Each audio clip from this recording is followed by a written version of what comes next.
Mirëdita, jam këtu për të shprehur dhe njëherë mbështetjen më të fuqishme të Partisë Demokratike për protestën madhështore të rinisë dhe qytetarëve të Tiranës dhe mbar Shqipërisë.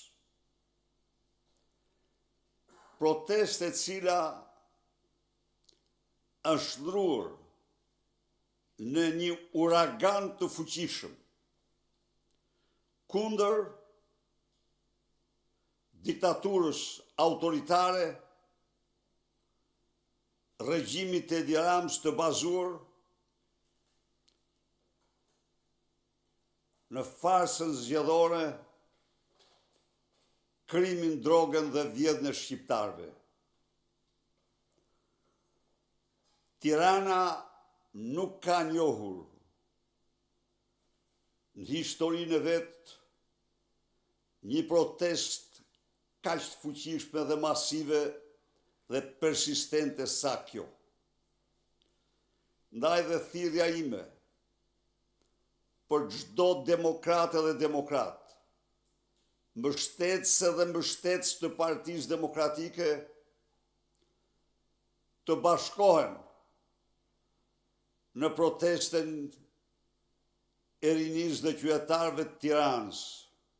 Protestë kjo që tejkalon kufijtë e forcave politike, por që kërkon me vendosmëri fundin e regjimit autokratik të Edi Ramës.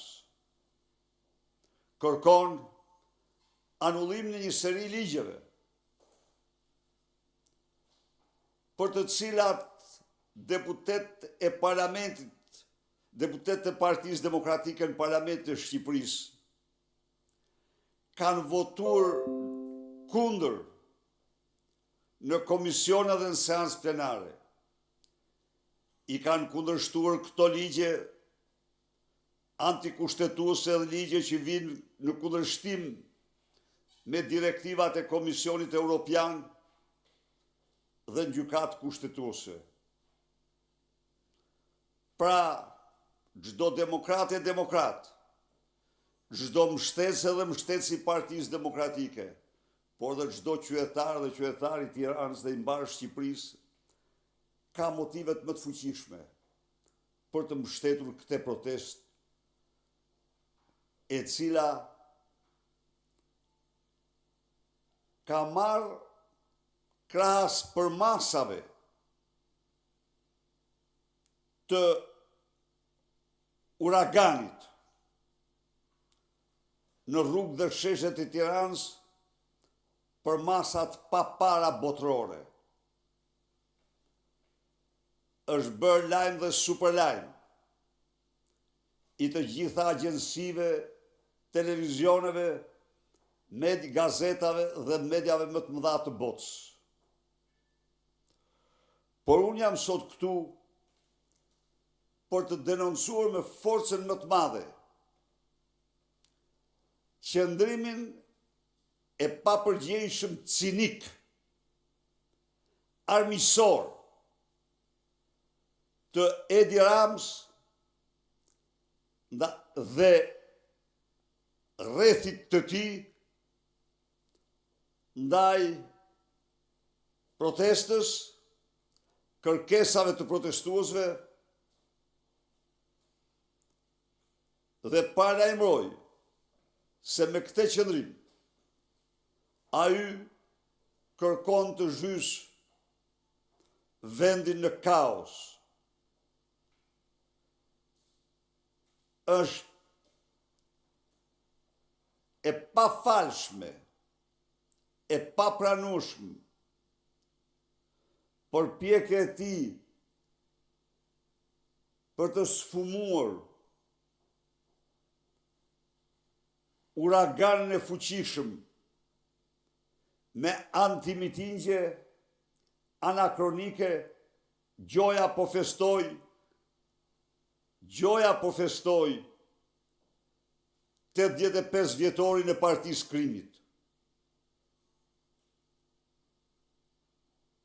Është cinike. Është poshtruese dhe fyese për çdo shqiptar. Ti kundërvihesh protestë qytetare dhe të rinisë shqiptare me takim në zgërbonjave të krimit të Partisë Socialiste, takime që ngjasojnë nga Alfa tek Omega me takimet e mafjes.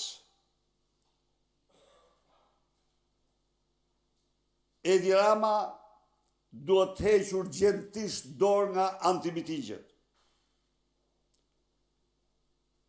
Të heqë me njërë dorë nga antimitingjet. Të mos sfidoj uraganin e fuqishëm paqësor të rinisë studentore me antimitingje mafiozësh, banditësh, delinkuentësh.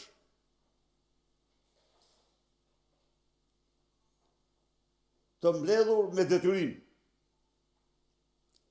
U bëj thirrje socialistëve të braktisin antimitingjet e Edi Ramës kudo që janë, dhe të mos harrojnë se ato nuk janë, s'kan asgjë të përbashkët me idealet e Partisë Socialiste.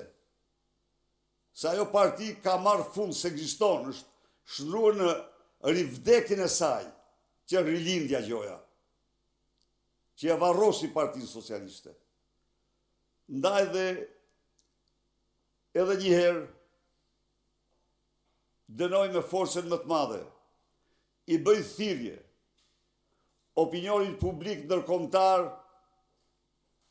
atij politik dhe atij publik të mbështesin fuqishëm këtë protestë, e cila ka përcaktuar si mision shpëtimin e Shqipërisë nga diktatura autoritare apo narkoregjimi i Edi Ramës.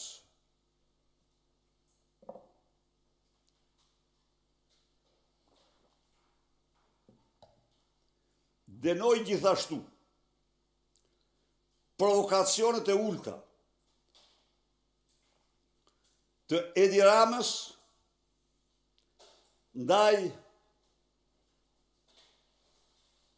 protestuesve,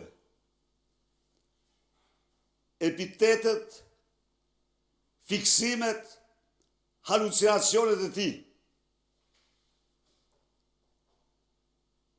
Njeri paraqet agent të fuqive të huaja, të vendeve tjera. Herë tjetër fajin e kanë influencierët, i cili përpiqet t'i përshkruajë ashtu sikur ato nuk janë, dhe i them ta mbaj gojë, se një influencere është një personalitet në universin digital, dhe nuk është e turpshme të vesh epitete apo të tregosh ato që tregon ti. Akti ult dhe shumë i rënd provokacioni ishte shtampimi në bluzën e tij i flamingos. I kujtoj disa vargje të fishtës që njerëz si ai i quajnë bardera. Dhe i kërkoj që sa nuk ke asnjë drejt morale ti, vras si flamingove me aeroportin që ndërtove e tjerë me radhë. Shtampon bluzën ta në Lubin, lindat e Akshit dhe Surrelit, Gysagazin Armand Frangun, ata shtampoj, jo flamingot. Flamingot janë simbol. i asaj ndërgjegje të lartë mjedisore që ka arritur rinia shqiptare.